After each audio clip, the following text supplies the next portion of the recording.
Familias, ¿cómo están? Bienvenidos una vez más a la charla aquí por la pantalla de Canal 8. Muy buen viernes y feliz comienzo de agosto para todos ustedes.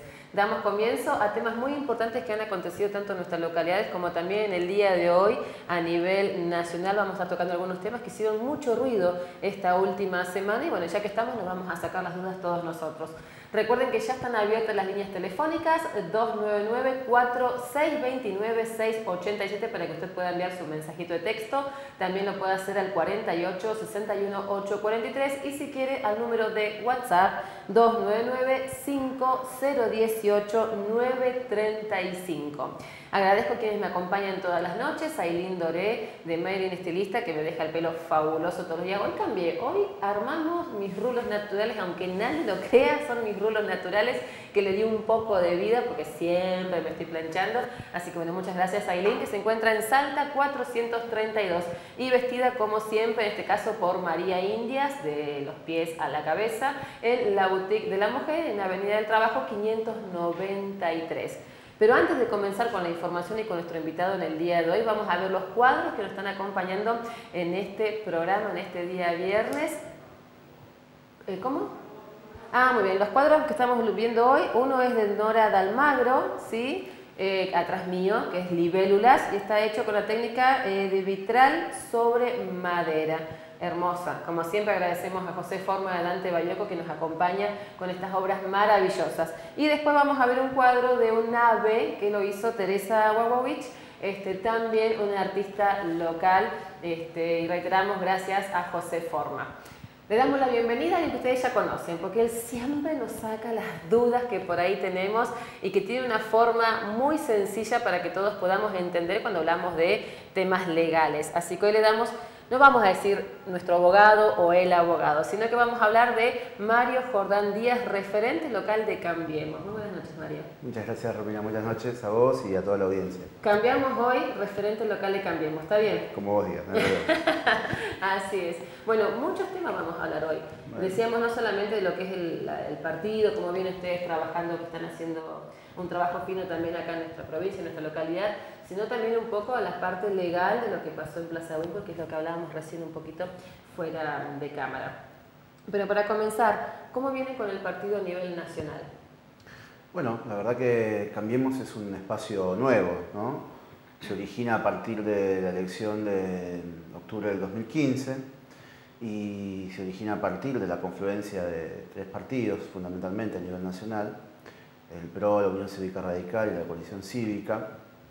Se genera en aquel momento con una cuestión coyuntural, ¿no? Había un proceso que la sociedad notaba que se estaba desgastando, que había muchas situaciones que ya se buscaba un camino de salida hacia aquello. Y eso implicó un momento, una coyuntura que los dirigentes de los partidos tuvieron esa grandeza de ceder un poco de sus propios espacios para construir una cuestión superadora. A partir de allí comienza esta gestión de Cambiemos en diciembre del 2015, como muchas veces se ha dicho, ¿no? Fue algo así como subirse a un avión y darse cuenta que todos los relojes están rotos. Sí. Volaba el avión, pero no se sabía si tenía nafta, si tenía aceite, no se sabía nada, no tenía radar. Entonces hubo que trabajar en reparar todo el instrumental. Y cuando repararon el instrumental nos dimos cuenta que luego de tantos años de un proceso, de una gestión, que tuvo una retórica, un relato, un contenido ideológico muy fuerte, nos encontramos que un tercio de la gente estaba en la pobreza. Nos encontramos que la inflación se mantenía en niveles altísimos, que a pesar de eso las tarifas habían sido congeladas, entonces nos estábamos quedando sin energía. Bueno, todas estas cuestiones que son problemas macro, muy difíciles, sí, que quizás en el día a día o la gente no lo podía notar, pero se estaba desgranando todo el sistema de la economía argentina. Una deuda de infraestructura enorme, rutas destrozadas, sin trenes, con una muy poca capacidad de conexión aérea. La verdad que era una situación muy difícil en el sentido macro de la Argentina. Bueno, esto se empezó a trabajar y tuvimos años muy buenos. Hasta el primer trimestre de este año veníamos con un nivel de crecimiento de este año de 3.3% del PBI, con un crecimiento también del año pasado. Luego, en este último tramo, una situación de factores externos y algunos internos produjo un problema, que es lo que se está viendo un poco hoy en día. Exactamente. La Argentina tiene una economía muy débil, no puede producir los dólares que necesita o los pesos que necesita para pagar los gastos que tiene. ¿Y eso a qué se debe, digamos, que no hay esa producción? Es una economía que no tiene un desarrollo. Durante muchos años se limitó esa economía a no conectarse con el mundo. Y lo que producía, lo producía básicamente para el mercado interno. Claro. Pero nosotros no tenemos un mercado interno tan grande como podríamos hablar de otros países, Brasil, India, China, que solamente trabajando para el mercado interno pueden tener una capacidad de producción muy fuerte. Nosotros necesitamos conexión con el mundo. Esto no sucedió. No sucedió y era una economía muy cerrada durante muchos años. Esto se empezó a cambiar, pero cuando lo tomamos encontramos lo que muchas veces nos puede pasar a cualquiera en nuestras casas. Más gastos de los ingresos que tenemos. Entonces eso nos genera ahí un desfasaje. Ese desfasaje, ¿cómo se cubre? Porque eso se cubre. ¿Qué son eso? Son más sueldos de empleados del Estado, son importes para obra pública, los gastos que tiene el Estado. Había dos maneras. Una que tenía el gobierno anterior, que era emitir, poner una máquina y emitir billetes. Sin valor, digamos, sin reserva, sino billetes en la calle. Eso que genera más inflación. Y este gobierno lo que se decidió es lo que muchas veces nos pasa a todos nosotros. Decidieron pedir prestado, que nos presten hasta tanto nosotros podamos ir.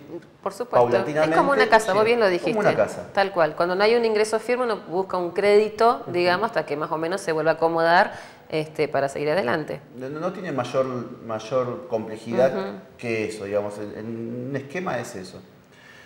Y llegó un punto en que el exterior este año, por circunstancias ajenas, suba de la tasa de interés en Estados Unidos y una suma de factores, el exterior, el que nos prestaba la plata no nos prestó más. Y nosotros seguíamos teniendo ese déficit de dinero entre los ingresos y los egresos. Eso fue lo que hizo este gobierno de tomar una decisión rápida de acudir al Fondo Monetario Internacional para conseguir esos dineros que necesita la Argentina, hasta tanto en un plan que hoy por hoy lo tenemos planteado hasta el 2020 de estabilidad fiscal. En aquel momento ya no vamos a necesitar gente que nos preste, ya vamos a haber podido ampliar la capacidad productiva y nuestros gastos se van a alinear con nuestros ingresos, que es lo que cualquier persona hace.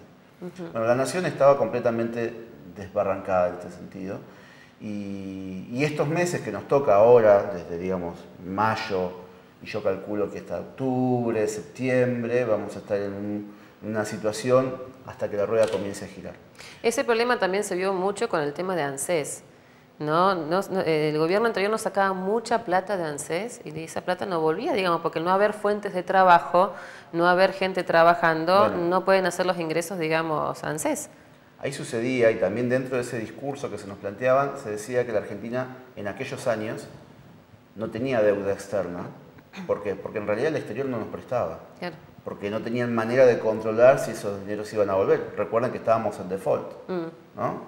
Bueno, entonces ¿qué hacía el gobierno anterior? Tenía deuda pública, le pedía a órganos del Estado. Claro. El Tesoro le pedía al ANSES, le pedía al Banco Central. Entonces, claro, es como decís vos, tomaba dinero del ANSES, de una caja que tenía un destino específico, y lo tomaba para gastos corrientes. Entonces se producía una deuda pública, que esa deuda pública no fue debidamente mensurada y también esto generaba un desfasaje en las cuentas. Claro. Entonces esas son las situaciones que se vivieron y que este gobierno de Cambiemos ha venido, por un lado, a plantearlas sobre la mesa, ¿no? A explicar a todos, bueno, la situación es esta. Nunca vamos a salir de nuestros problemas si no sabemos qué nos está pasando. Y Y una de las cosas que nos estaba pasando era, nos estamos quedando sin energía. Siempre la Argentina tuvo, y nosotros que somos neuquinos, siempre tuvimos una vinculación muy fuerte con el petróleo, con el gas, con la producción de energía. Siempre creímos que Argentina era un país muy poderoso respecto a esto. El petróleo, bueno, como todos sabemos, en 1917 se descubre aquí, en el pozo número 1, aquí en la ciudad de Plaza Huíncula. Aquí, muy cerca, tienen la referencia, quizás el pozo es un poco más lejos, pero la referencia está aquí. De 1917 al año 2003, nunca dejó de crecer la producción, hasta el año 2003. A partir de allí empezó a bajar la producción. Y empezamos a ser importadores de energía. De allí que aquellos gasoductos que teníamos con Chile para conectarnos, para nosotros venderle a ellos energía, porque ellos no tienen, empezamos a comprarles. Sí. Y aquellos barcos que venían desde el Medio Oriente con petróleo, con gas, también los importamos. Es una situación inédita. Y eso, obviamente, si uno no tiene energía, no hay manera de que un inversor extranjero diga, yo voy a disponer de determinados fondos privados si este país no me puede ni garantizar la energía que necesito para producir. Todo esto es lo que nosotros venimos cambiando.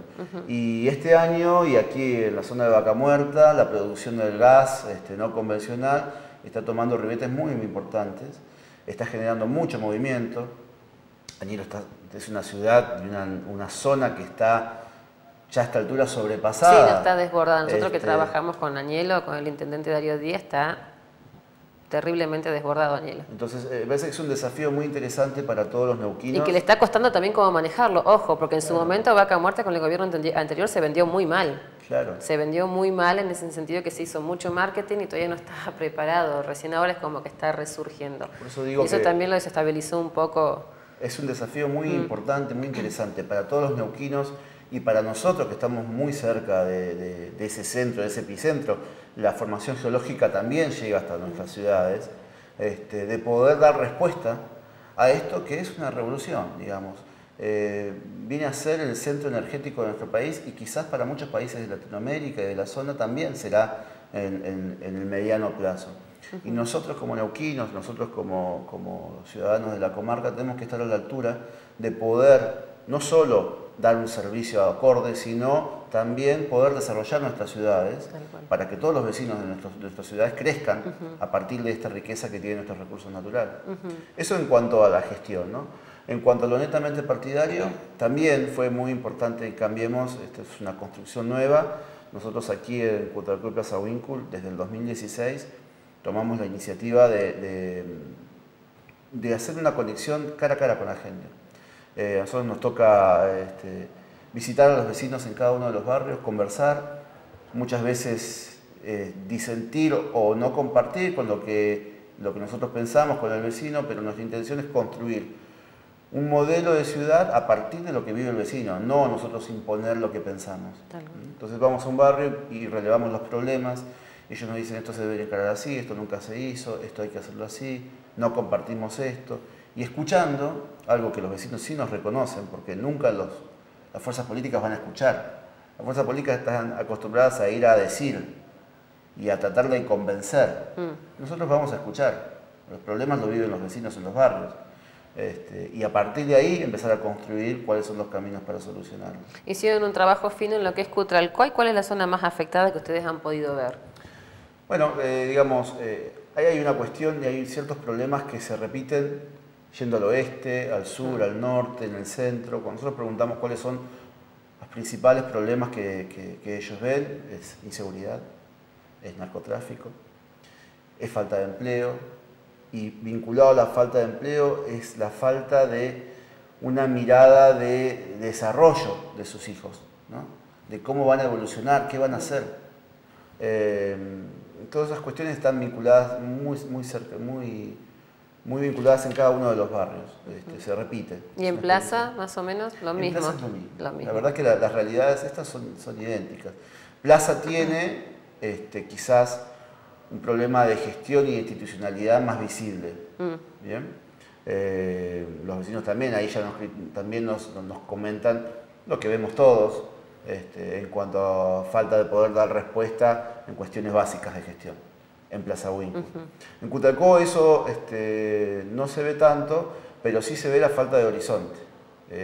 La gestión que transmiten y que los vecinos nos dicen es hasta ahí, pero no se piensa en qué ciudad vamos a tener el día de mañana, ¿no? El ejido municipal ha crecido, Sí. pero paradójicamente no ha crecido la cantidad de gente. La población es la misma, incluso decreciendo. Entonces, ¿qué sucede? La gente de afuera no viene a vivir a Cutralcó. No. No. ¿Por qué? Y porque no hay posibilidades de crecer, de desarrollarse, de tener nuevos empleos diversificados. Que hubo un tiempo que se veía muchísima gente que se venía a Cutralcó y Y Plaza. eso no sucede. No. Y sí está sucediendo, por supuesto, la ciudad de Neuquén Capital ha conformado todo un esquema de ciudad global o de ciudad lineal con Plotier, Centenario, Cipolletti, Vista Alegre, ya se empieza a conectar más Cerillosa, Sí. ¿no? Un gran Neuquén. Añelo viene creciendo también muy fuertemente y nosotros hemos quedado como sin un destino, sin una mirada de cómo queremos crecer. Y en ese aspecto es lo que nosotros trabajamos mucho y venimos poniendo sobre la mesa, pensando, redactando, proyectando, conversando con experiencias de otras ciudades, cuáles son el perfil que nosotros queremos tener hacia adelante. Y también en esta cuestión de la infraestructura, que en Cutralcó mucho se ve, de infraestructura básica, de servicios básicos, lo que no hay es una mirada de cambiar también un desarrollo social y cultural. El oeste sigue siendo una parte muy distinta a lo que es el centro de la ciudad. Sí, no sé, eso sí se ve muy diferenciado. Muy claro. Y nosotros creemos que el oeste debe tener también las posibilidades de desarrollarse no solo con tener el asfalto en la puerta de su casa, que está bien, pero eso es una etapa. Entonces, cuando uno llega a una etapa, el paso tiene que ser para adelante, no quedarse ahí o ir para atrás. Entonces, nosotros creemos y estamos pensando en algunos modelos. La ciudad de Buenos Aires tenía un problema hace muchos años también entre el norte y el sur. El norte muy desarrollado, el sur muy pobre y muy dejado. El gobierno de Mauricio Macri y ahora Horacio Rodríguez Larreta han trabajado muy fuertemente y la mayor inversión estatal se ha hecho en el sur. En la ciudad de Neuquén Capital, con la conducción de Pechi Quiroga, también ha tenido una mirada de ingresar al oeste con mucha obra de infraestructura del Estado. Y tienen el Centro Cultural del Oeste, ahora mudan la municipalidad al oeste, Sí. conectan el oeste con el centro, con el Metrobús. El primer Metrobús de la Patagonia va a ser el de Neuquén Capital. Entonces esas obras, además de ser de infraestructura, de dar modernidad a la ciudad, de dar mano de obra, lo que hacen es en el mediano plazo cambiar una cultura. Entonces ya no va a haber tanta diferencia entre el oeste y el centro en la ciudad de Neuquén. Bueno, en Cutralcó eso no pasa. En Cutralcó el oeste es el oeste y lo demás son otros barrios. Y nosotros queremos empezar a igualar esa situación. ¿Y tomarían como ejemplo todo esto de que está haciendo Pechi Quiroga en Neuquén Capital? Y sí, el modelo de gestión que ha tenido Pechi en la ciudad de Neuquén, la verdad que es... Por algo siempre has ganado hasta ahora. Y ha transformado la ciudad. Sí, Yo recuerdo lo sí, que era, y sí, muchos sí. recordamos lo que era la ciudad en la década del 90. Sí. ¿No? Era un pueblo grande, chato, bajo, ¿no? Y hoy por hoy es la capital patagónica con mayor dinámica. Las inversiones que se están haciendo en cuanto a infraestructura, edificios, hoteles, la verdad que ha tenido un crecimiento impresionante y eso tiene una mirada. Por supuesto que no podemos trasladar ese esquema a Cutralcó de manera, digamos, idéntica, ¿no? Pero claramente ese modelo de gestión nos tiene como un faro en cuanto a poder transformar nuestras ciudades. Bien. Mario, esta semana se habló mucho con el tema de la asignación universal por hijo y se armó un debate a nivel nacional. Sabemos que se hizo marcha atrás. Sí. ¿Qué es lo que había pasado y por qué se iba a hacer eso? Bueno, quizás es un poco técnico. Quizás como para que la gente tenga la es respuesta y importante sepa. Porque muchas veces Y no se malinforme. los medios le vierten mucha carga ideológica a los temas y no terminan de ser razonados para que la gente los pueda captar. El sistema de seguridad social que tiene la Argentina tiene hacia los menores de 18 años, básicamente desde 3 aspectos se los cubre, ¿no? Un aspecto es la asignación universal por hijo, ¿no? Que comenzó este sistema, está pensado en un proyecto originario por Elisa Carrió y lo puso luego en práctica el gobierno anterior. Sí. es para aquellas personas que no reciban no tengan un trabajo en relación de dependencia formal, ¿no? Bueno, ese es un sector. Este gobierno lo que ha hecho, ya, y que a veces pasan las cosas, la vorágine de las cosas y nos vamos olvidando, pero este gobierno ingresó a ese sistema 1,5 millones de chicos que eran los hijos de los autónomos. Los autónomos estaban fuera de todo este sistema que vamos a conversar, porque no cobraban como empleado en relación de dependencia, pero tampoco cobraban asignación universal por hijo. Sí, tenés razón que eso lo modificaron, sí, me había olvidado. E ingresaron a cobrar los hijos para dar un marco de igualdad a partir de la gestión de este gobierno. Ese es un factor. El segundo aspecto son las asignaciones familiares, que son mediante escalas, se les paga a aquellos trabajadores que sí están en relación de dependencia. Entonces, de acuerdo al sueldo que tengan, van cobrando un monto por hijo. Con una escala gradual, por supuesto, mientras menos sueldo cobran, la asignación es más grande, mientras mayor sueldo cobran, eso va disminuyendo, una cuestión de equidad. Y el tercer punto, donde también se cubre, pero de manera indirecta, es con poder devengar los impuestos a las ganancias, ¿no? Una persona que debe pagar impuestos a las ganancias puede devengar a sus hijos y con eso paga menos impuestos a las ganancias. Entonces es una manera que el Estado también otorga una cobertura, ¿no? Pero de manera indirecta. En vez de pagar 100, pagas 70. ¿No? Entonces te ahorras 30. Este sistema tenía ciertas incongruencias. Por ejemplo, en algunos casos, si uno del círculo familiar pagaba impuestos a las ganancias, lo podía deducir de ganancias, y si el otro cónyuge podía cobrar asignaciones familiares por el mismo hijo. Claro. Entonces tenía doble beneficio. ¿Bien? Estas cosas estaban sucediendo. O los dos cónyuges del círculo familiar pagaban impuestos a las ganancias y los dos devengaban al mismo hijo. Entonces era un doble beneficio que las otras categorías no lo tenían. Este decreto lo que quiso venir a poner es una igualdad sobre este sistema. Y también puso sobre la mesa una cuestión, digamos, esta diferenciación por zona patagónica que se paga actualmente por asignaciones familiares, viene de la década del 90, por determinadas condiciones que se planteaban en el sur, en aquel momento, que era necesario cubrir a los menores de 18 años de la Patagonia con un incremento. Lo que se reestudia en esta situación es que esas situaciones, de hecho, en los 90 ya no son las de este momento. La Patagonia tiene otro desarrollo, ¿no? Y también lo que se evalúa es que en los estudios de pobreza, que este gobierno tiene como una pauta de tratar de hacer cada vez más eficiente el gasto para que cada vez haya menos gente en condiciones de pobreza, los chicos de 0 a 18 años de la Patagonia no son los mayores que están dentro de estas fracciones de pobreza, ¿no? Distinto a lo que sucede en el norte del país. Entonces también esto fue un estudio de ver cómo podían hacer más eficiente este gasto. De todas maneras, como bien lo dijiste, está en evaluación, se ha tomado un mes más para reevaluar los efectos que pueda tener esto, pero la idea es entender todo el sistema, ¿no? No es una medida que tenga que ver con, por ejemplo, lo que se está hablando del ajuste. Sí, no, lo que se dijo que se iban a sacar todas las asignaciones, de que iban a volver, bueno, un montón de cosas que se dijeron, por eso también era importante explicarle a la gente cuál era la situación. La idea es un rediseño y una eficiencia de los gastos, y también se puso en discusión situaciones de hecho que la Patagonia vivía hace 20 años que se pone en duda si siguen estando, si las condiciones que existían de extrema distancia, de comunicaciones aéreas, comunicaciones telefónicas y un montón de situaciones y de infraestructura que no existían en los 90, para el día de hoy quizás han cambiado. Y eso es lo que estaba en tela de juicio y en discusión. Más o menos como se hizo con el tema de los planes sociales, de que antes en una familia habían 5 integrantes y los 5 integrantes cobraban el mismo plan social, todo lo demás, y es como que hubo un momento que también se reacomodó eso y ahí está el cruzamiento de datos. Claro, por supuesto, eso es muy importante. Es más o menos lo mismo lo que se quiere hacer. Lo que tenemos que entender es que cuando una persona cobra, como vos decías, planes sociales, nacionales, provinciales y municipales, lo que está pasando es que hay otra persona que no cobra ninguno. Claro.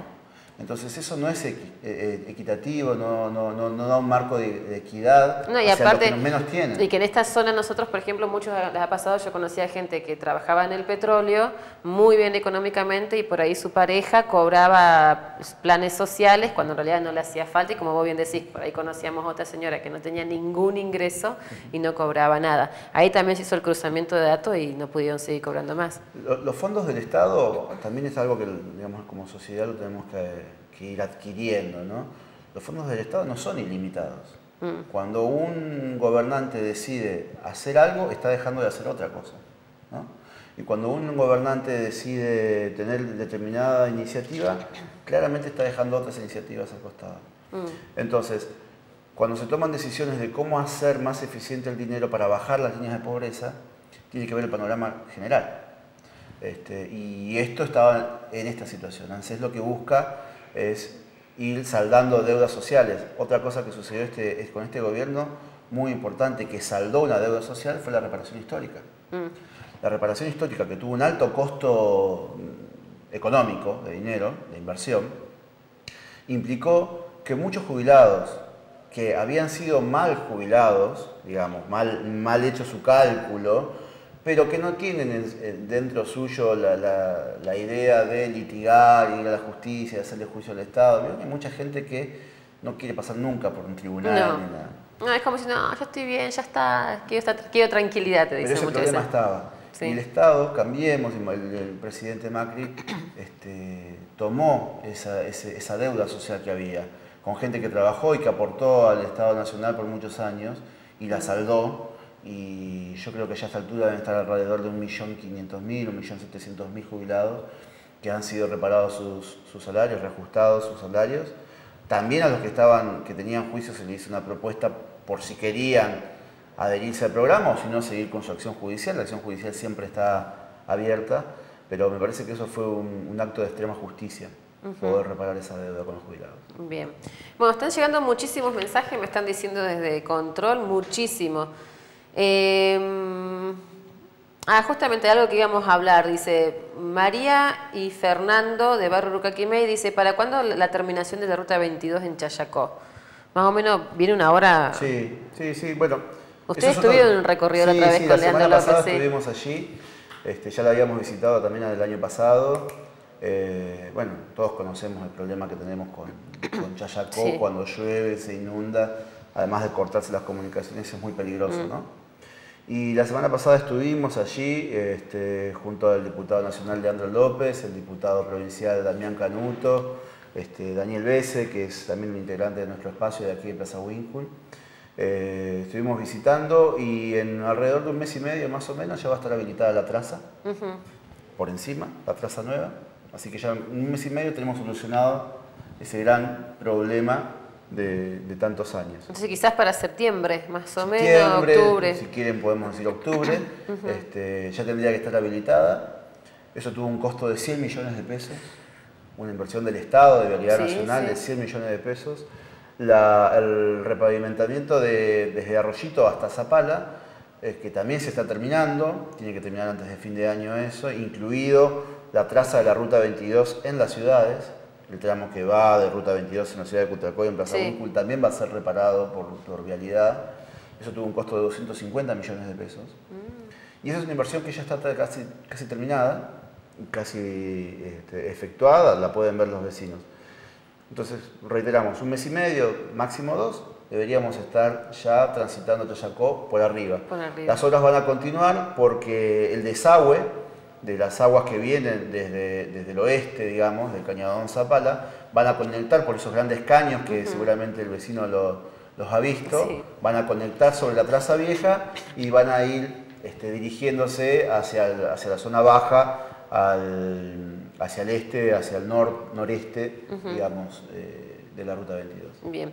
Algo que te iba a preguntar, se nos anticipó un vecino, que es un lugar que está muy abandonado, que es el barrio Montehermoso. Sí. Lamentablemente los vecinos hoy en día siguen viviendo igual que hace 10, 15 años atrás. Por eso Francisco de Barrio Montehermoso pregunta, ¿algún día tendremos gas en este barrio? Se viene prometiendo, lamentablemente. El gobierno de turno lo usa como... Tiene una situación primero que le genera una disyuntiva a muchos, ¿no? Montehermoso es una AFR, una Asociación de Fomento Rural. Entonces queda, digamos, administrativamente en una zona gris, ¿no? Entonces no termina de ser conformado como un barrio de la ciudad de Cutralcó, pero por la cercanía por Cutralcó, la provincia también no pone mucho los ojos porque dice, bueno, eso se encargará el municipio que está al lado. Entonces quedan en un lugar donde medio. No reciben, salvo la famosa ayuda de leña o cuestiones que en realidad no generan crecimientos, como muchos generan supervivencia, ¿no? Nosotros venimos trabajando en algunos proyectos respecto a esto. Yo no quiero hablar mucho del tema porque la verdad no quiero generar expectativas. ¿Por qué? Porque ha sucedido mucho. Pero sí conocemos la situación y sí estamos trabajando con funcionarios nacionales en la posibilidad de incorporar a Montehermoso en alguna obra de magnitud. Bien. Pero Francisco, espéreme. Espéreme que ahí está Francisco, la respuesta. Si todo sale bien, en algún tiempo tendremos novedades sobre esto. Bien. Siguen llegando mensajes, así que... Marisa Barrio Soufa de Plaza Winkle. ¿Cómo van a elegir al candidato intendente de Cambiemos aquí? Bueno, en Plaza Winkle. Cambiemos tiene una mirada... Había un nombre dando vueltas hace un tiempo. Sí. Hay varias personas involucradas que están participando y con ganas de encabezar la propuesta. Tanto en Plaza Winkle como en Cutralcó, como en la misma provincia, la intención de Cambiemos es ofrecer la persona más capacitada y que tenga las mejores condiciones de poder ser competitivamente potable, digamos, en una elección. Básicamente, el que tenga mejor aceptación de la gente, ¿no? Hoy en día Plaza Winkle está muy herida. Plaza Winkle está muy herida. Está muy herida Plaza Winkle. Entonces, cada fuerza viene trabajando y desarrollándose para presentar a sus mejores hombres, a sus mejores candidatos. Y a partir de allí, seguramente a través de un consenso, a través de unas mediciones, aquel candidato que coseche mayor consenso sobre la sociedad, que tenga los mejores elementos, será él y los demás estarán detrás trabajando. Esto sí lo tenemos claro de que esto se resuelve en equipo o no se resuelve. Digamos, si un candidato del partido X termina siendo el que representa Cambiemos, los partidos A, B y C se alinean y trabajan con la persona que es. Esto es así, va a ser así en la provincia, va a ser así en la ciudad de Neuquén Capital, va a ser así en Cutralcó, porque creemos que esa es la manera, y así fue que Cambiemos en la Nación y en la provincia de Buenos Aires lograron los objetivos que lograron. Bien, vamos a establecer la primera pausa, Mario, y después seguimos con más preguntas de los vecinos que están enganchadísimos y van a aprovechar a sacarse todas las dudas. Así que bueno, agradecemos. Recuerden que se pueden seguir comunicando con nosotros al 48 61 843, mensajito de texto 299 4629 687 y al WhatsApp 299 5018 935. De a poquito me lo voy a ir aprendiendo el WhatsApp. Primera pausa aquí en la charla y ya volvemos.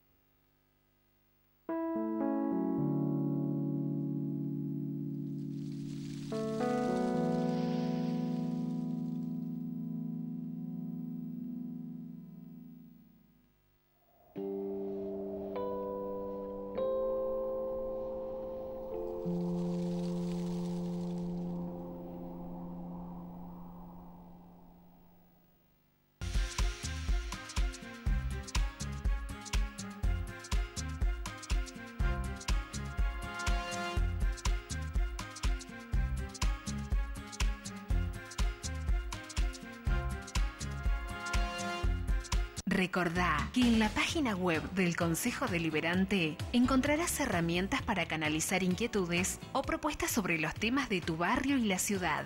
www.consejodeliberante.plazawinkle.gov.ar. Conoce a tus concejales, escribiles un mail o llamalos por teléfono. Consejo Deliberante de Plaza Winkle.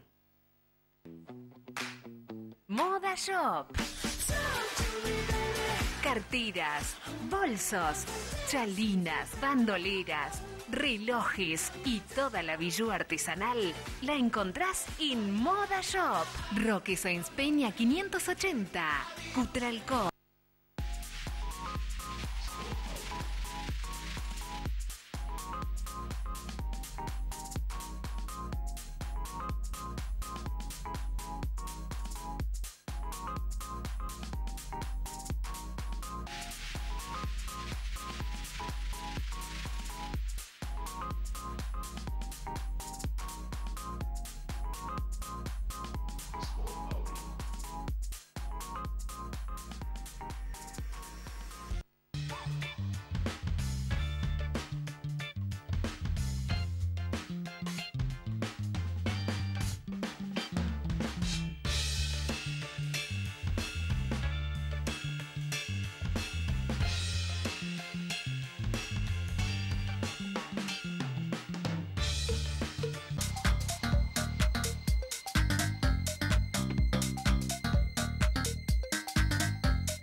Muy bien, seguimos aquí en este segundo bloque de la charla. Bueno, muy entretenido, ¿sí? Estás explicando bien, por lo menos si yo lo entiendo, lo entendemos todo, me parece. Tuve un paso por la escuela secundaria como profesor, ¿no? Casi 10 años ahí ejerciendo de docente, porque no lo soy, pero ¿Y eso te enseñó, ahí, digamos? Y la verdad que creo que eso ayudó a poder explicar. A veces los abogados tenemos cierta cuestión que incluso la misma universidad nos educa a hablar difícil. Sí. Y bueno, nunca me pareció que esa era la manera y creo que la cuestión de haber participado en educación secundaria me ayuda un poco a poder explicar las cosas de otra manera, ¿no? Sí, no, yo pienso que cuando uno tiene un abogado y confía tanto, es como si, ajá, bueno, sí, toma, hacelo. Y quedamos todos por ahí pensando en el léxico que usan. Bueno, seguimos con las preguntas. Vamos a hablar de algo que también se habló muchísimo, del tema del jardín del barrio Sani, ¿no? Una obra que había comenzado y de golpe porrazo vinieron y se llevaron todos los materiales y quedó la obra ahí stand-by. Esto pregunta Ana justamente de Barrio Sani, ¿por qué se suspendió la obra del jardín? Algo que se anhelaba muchísimo en el barrio. Bueno, sí, para Ana y para todos los vecinos de la zona, no solo la del barrio Sani, ¿no? Cutralcó tiene dentro del programa los 3.000 jardines, 3 jardines indicados. El del barrio Sani, que era el que estaba, digamos, que venía más atrasado en la construcción, el jardín que está en el predio de la Escuela 137 y el jardín que está en el predio de la Escuela 102 en el barrio Aeroparque, que es este último el que tiene más avance, más grado de avance. La empresa, la subcontratada empresa que estaba contratada para realizar estos jardines y también jardines en otras localidades, venía claramente, y como cualquier vecino lo puede ver, con incumplimientos. Estos jardines tendrían que haber estado terminados hace tiempo. Y Nación, a partir de esto, intimó a esta empresa a que avance con los trabajos, sancionó económicamente a la empresa para que avance con los trabajos y no tuvo respuesta, lo que terminó siendo se terminó el contrato con esta empresa. No continuó esta empresa porque se desvinculó, porque no cumplió con los pliegos que tenía. Entonces no es como se decía en algunos medios de comunicación, ¿no? De que es porque Nación no mandó más la plata, la empresa se paró y se fue porque no se le pagó. La empresa tenía que ir avanzando con un grado de certificaciones de obra de los jardines y no lo pudo cumplir. Nación le intimó a que avance, esto no sucedió, así que desvinculó a esta empresa. Y lo que está haciendo Nación ahora es recontratando a otra empresa para que continúe con los jardines, pero que se quede tranquila Ana y todos, es que los jardines se van a construir. Claramente hay un retraso, por supuesto. Gracias a Dios por lo menos uno de ellos viene avanzando un poco más, que es el Aerobarrio Aeroparque, pero estas obras se van a realizar. Es la firme convicción de apostar a la primera infancia existe, la necesidad de construir estos jardines en Cutralcó está. Sí, ¿no? Así que nosotros nos hemos comunicado personalmente con funcionarios del Ministerio de Educación, de la parte de infraestructura, nos comentaron estas novedades y también nos comentaron que la decisión es terminarlo, de hacerlos, de cumplirlo, pero bueno, lo que se hace ahora en esta etapa es cambiar de empresa. ¿Van a licitar nuevamente o...? Es posible que el pliego licitatorio, lo que sucedió fue que había una empresa que ganó la licitación de todos los jardines de la Patagonia, ¿no? Una empresa de Bahía Blanca. Esa empresa, en UTE con otras, iba subcontratando para quienes vayan ejerciendo en cada localidad. Y bueno, toda esa dinámica, toda esa complejidad, evidentemente no estaban preparados para realizarlo y le generaron estos inconvenientes. Es posible que dentro del pliego original tengan la posibilidad de contratar otra empresa para que se encargue de estos, ¿no? Pero digamos, la información es, los jardines se van a hacer, va a ser otra empresa la que los va a realizar, pero se van a hacer. Bien, así que se queden tranquilos todos los vecinos. Sí, un poco más de paciencia, lamentablemente yo sé cuál es la necesidad que tiene el barrio Sani, las 500 viviendas, toda esa zona que ha crecido tanto, que se ha desarrollado lamentablemente sin tanta planificación, ¿no? Porque se ha desarrollado toda una zona sin darle estos espacios previamente, ni siquiera plazas, ¿no? En todo el casco del Sani. Pero bueno, se van a realizar. Bien. Aníbal de Barrio Etaño dice, ¿la UCR de Plaza Winkle está en Cambiemos? Sí, la UCR de Plaza Winkle está trabajando, están trabajando dentro del Cambiemos, han tenido un par de presentaciones, Cambiemos Plaza Winkle, ahí está la Unión Cívica Radical, el PRO, la Coalición Cívica y Nuevo Compromiso Neuquino también, y están trabajando. La UCR tiene a veces, siempre ha tenido mucha discusión interna, ¿no? Un partido que hace base en eso, en su discusión interna, y entonces muchas veces hay muchas vertientes. Quizás alguna vertiente de la UCR mire con más recelo, otra está más involucrado, pero digamos la UCR como institucionalmente están dentro de Cambiemos en toda la nación. Eso es así. Bien. Después, dice Jorge Barrio Brentana, ¿por qué aumenta tanto el combustible? Andamos todos en bicicleta. La verdad que la cuestión del combustible es un tema complejo, ¿no? La verdad que yo no soy especialista en el mercado del combustible. Esto se vincula, muchas veces se vincula el valor del litro de gasoil con otros países y cuando hacen esas comparaciones siempre venimos retrasados, pero sí tiene que ver también esto con la producción de petróleo.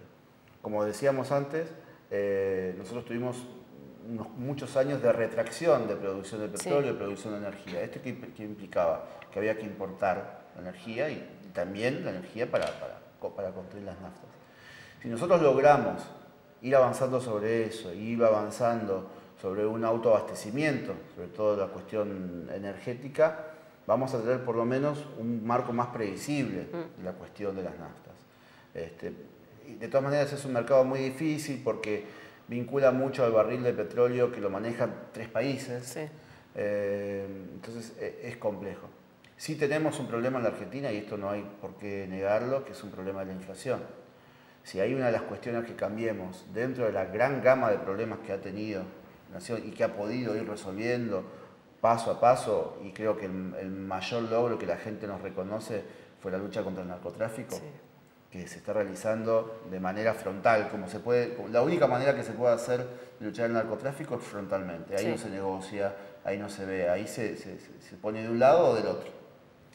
Pero respecto a un tema que sí es un problema y que nos cuesta todavía resolverlo, es el tema de la inflación. El tema de la inflación es un tema que pega muy fuerte en cualquiera, en todos los vecinos, incluso en los que tienen menos recursos y que esos recursos son básicamente destinados a adquirir productos básicos Sí. alimentarios. Entonces, ese sí es un tema que, digamos, es el compromiso del presidente y de todos los que participamos en este espacio de poder resolverlo, porque un país con los niveles de inflación que viene teniendo Argentina desde hace 20 años, la verdad que no cuesta darle previsibilidad, ¿no?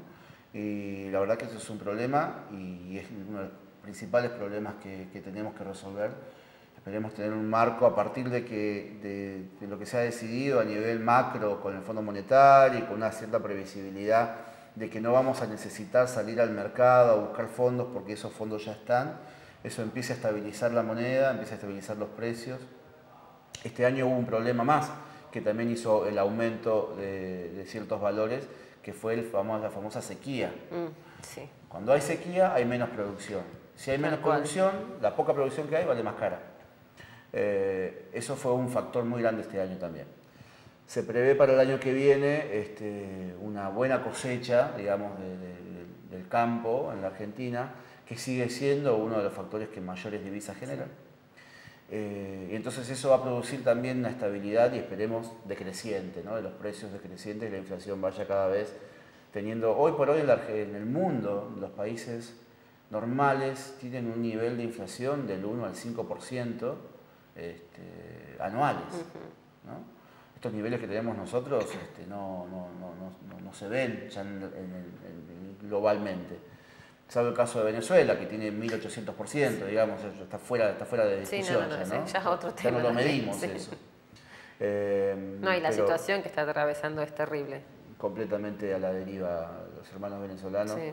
Nos ha tocado tener reuniones en Buenos Aires y te encontrás dentro de un bar, en un taxi, en cualquier lugar atendiendo ingenieros, médicos venezolanos que vienen a la Argentina a trabajar huyendo de una situación de sequía económica, una pobreza de pobreza, extrema, de violencia, de inseguridad.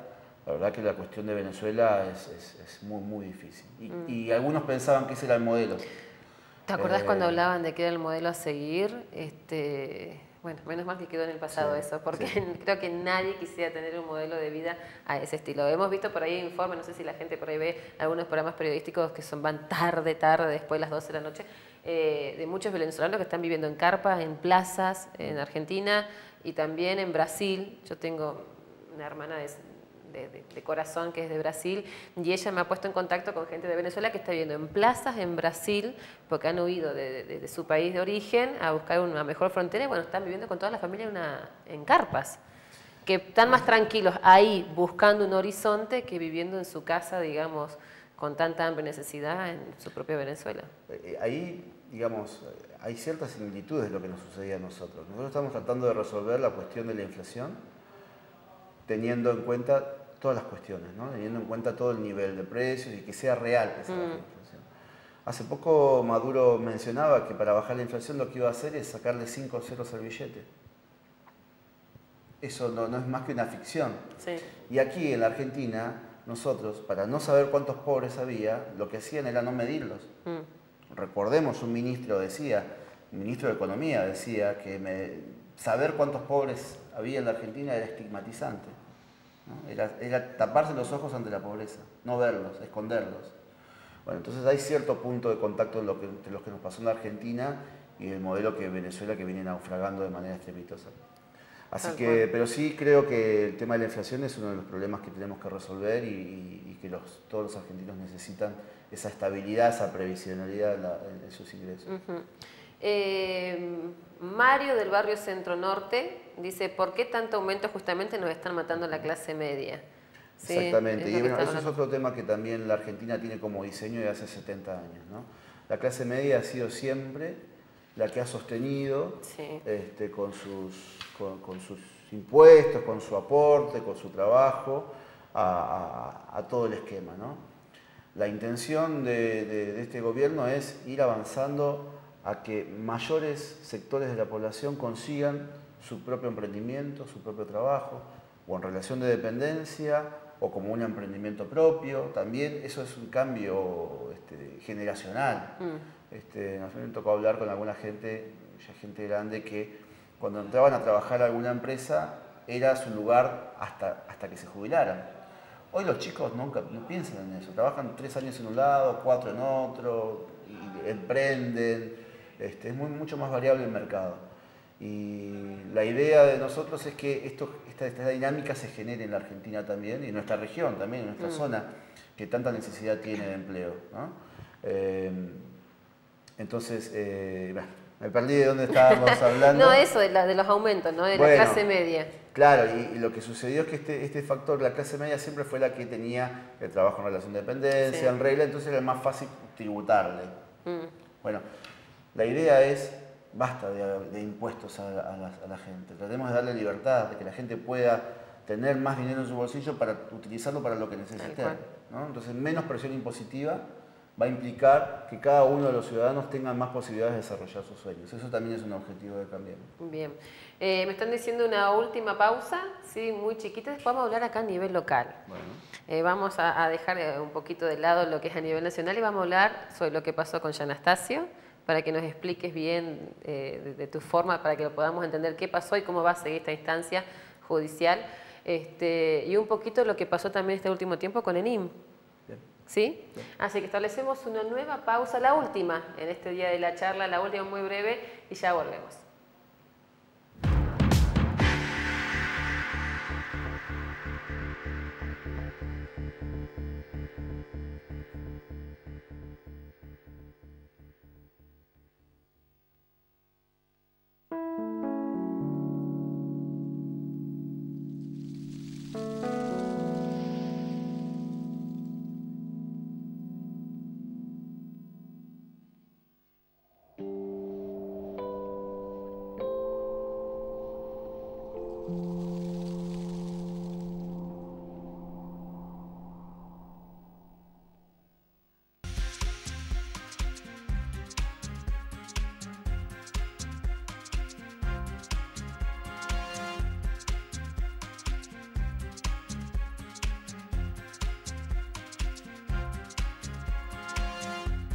Recordá que en la página web del Consejo Deliberante encontrarás herramientas para canalizar inquietudes o propuestas sobre los temas de tu barrio y la ciudad.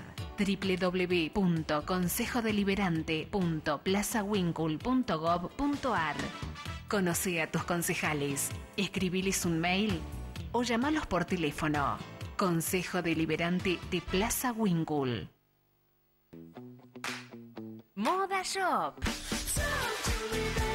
Carteras, bolsos, chalinas, bandoleras, relojes y toda la bijou artesanal la encontrás en Moda Shop. Roque Sáenz Peña 580, Cutralcó.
Muy bien, de último bloque aquí en la charla nos reíamos, pues estábamos sacando unas cuentas con Mario, de golpe nos estábamos hechos unos profes de matemática acá con respecto a una pregunta de un televidente, ¿no?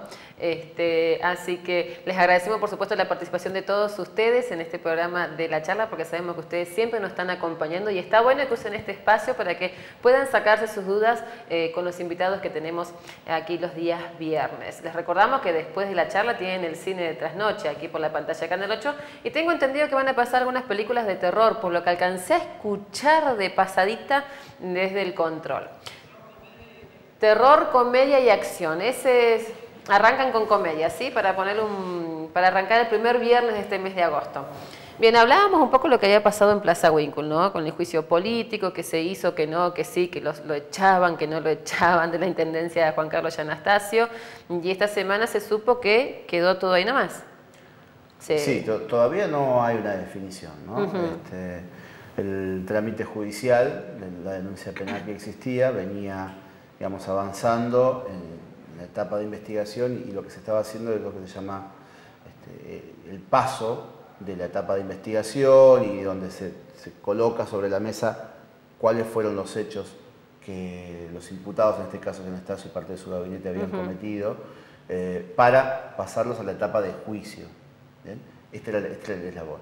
En ese eslabón, donde la Fiscalía debe clarificar cuáles son los elementos y cuáles son las situaciones que se dieron que llevan a esta persona a la etapa de juicio, fue cuando surge la resolución primero del Tribunal de Impugnación, que menciona que hay ciertos defectos y vicios procesales en esa acusación, y el juez que toma la causa asume lo que le dice su tribunal superior y a partir de esos vicios en el procedimiento dicta los sobreseimientos. Sí.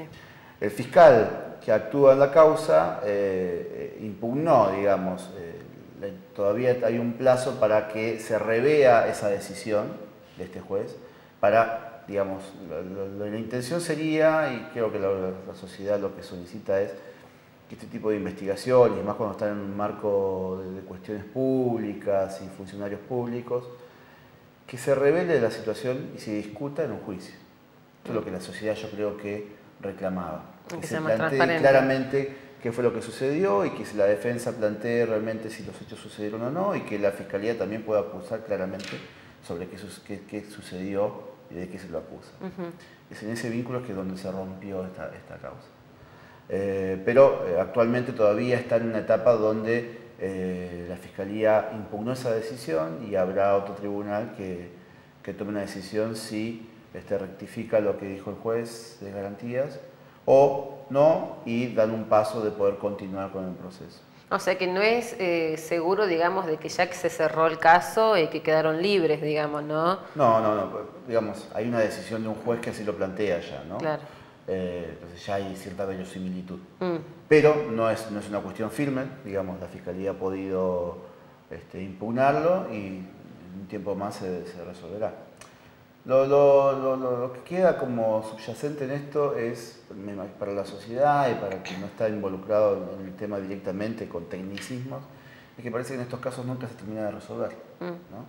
Y más cuando están vinculados a factores políticos, de poder.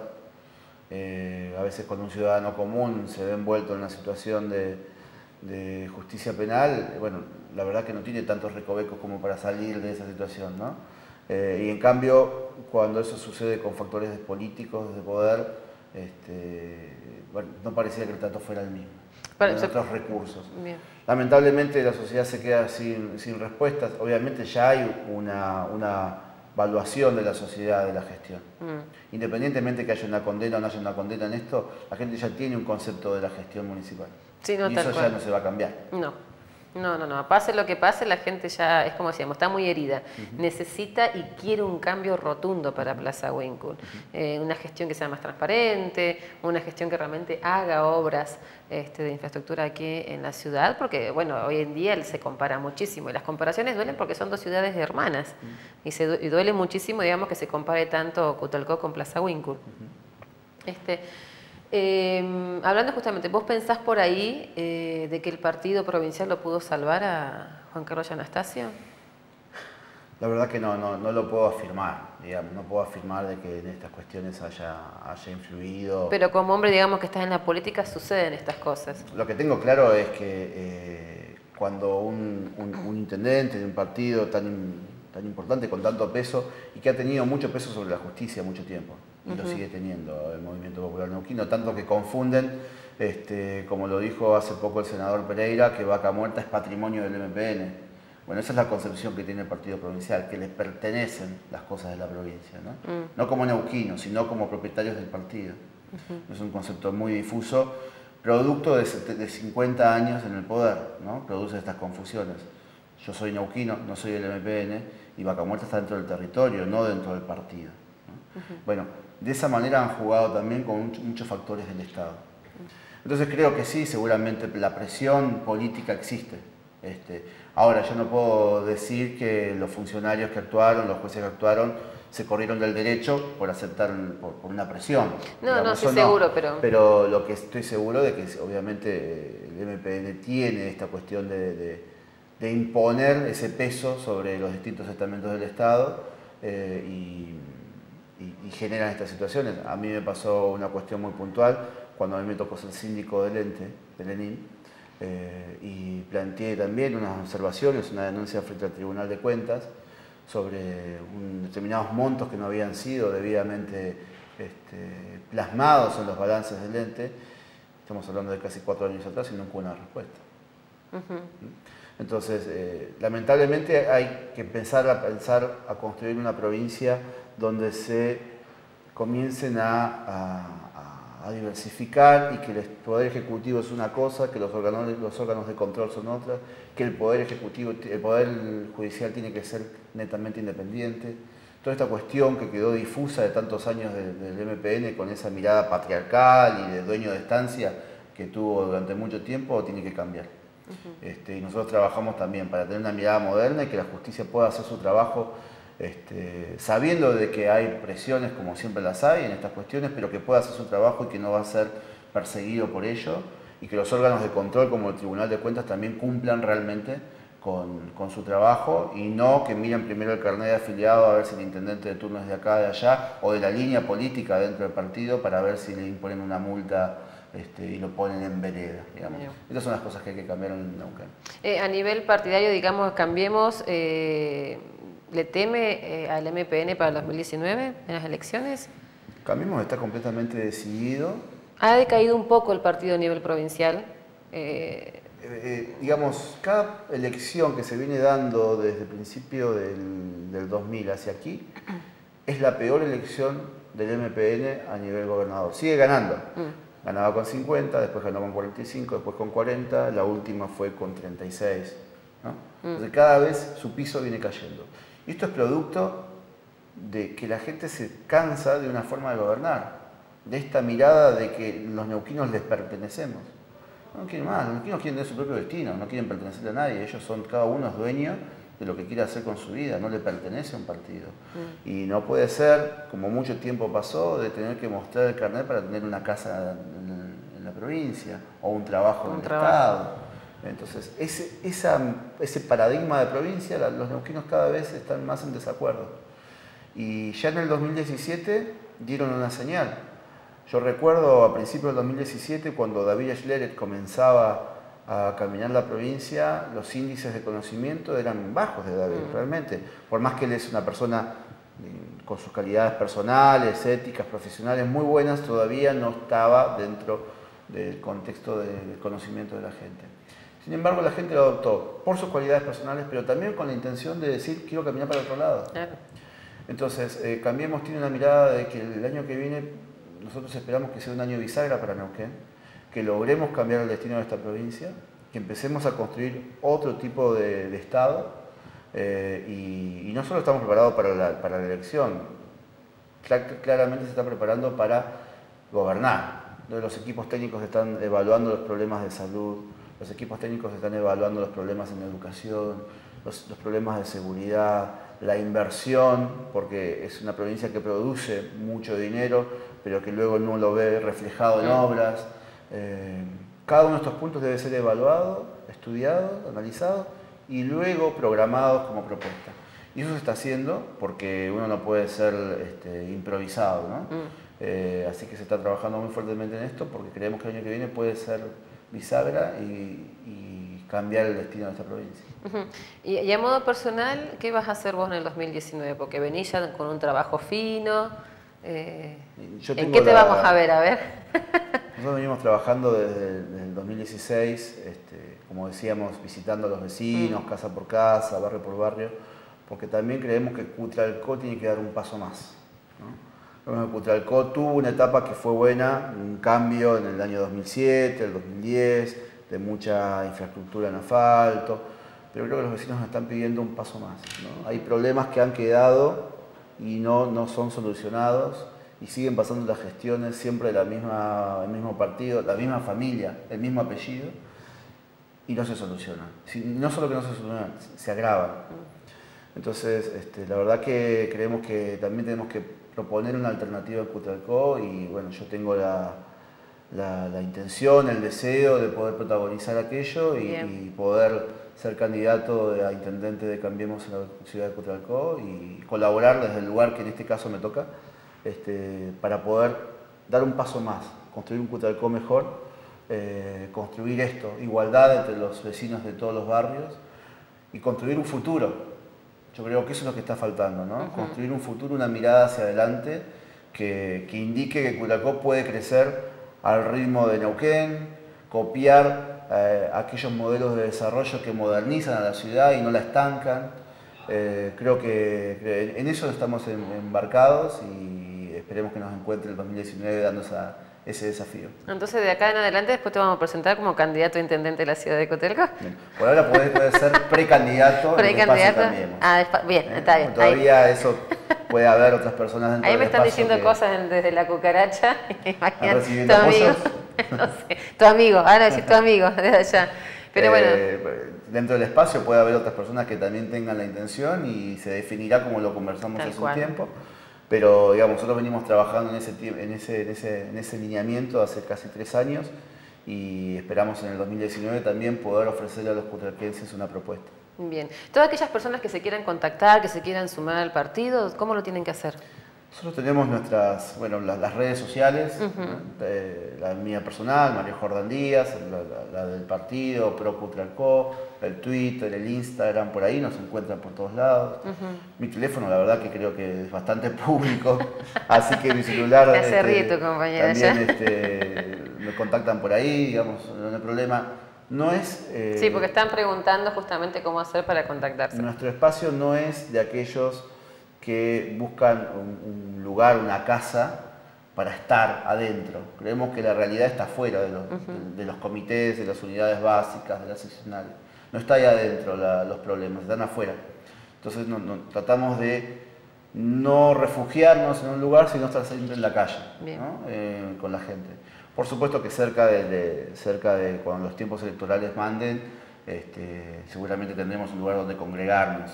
Pero por ahora es así y creemos que es lo más sano porque no queremos perder ese pulso de los problemas y que la gente nos vea, incluso en estos meses que son difíciles, ¿no? Porque muchas veces nos pasa a nosotros que vamos a conversar temas de la ciudad y nos responden con temas nacionales. Claro.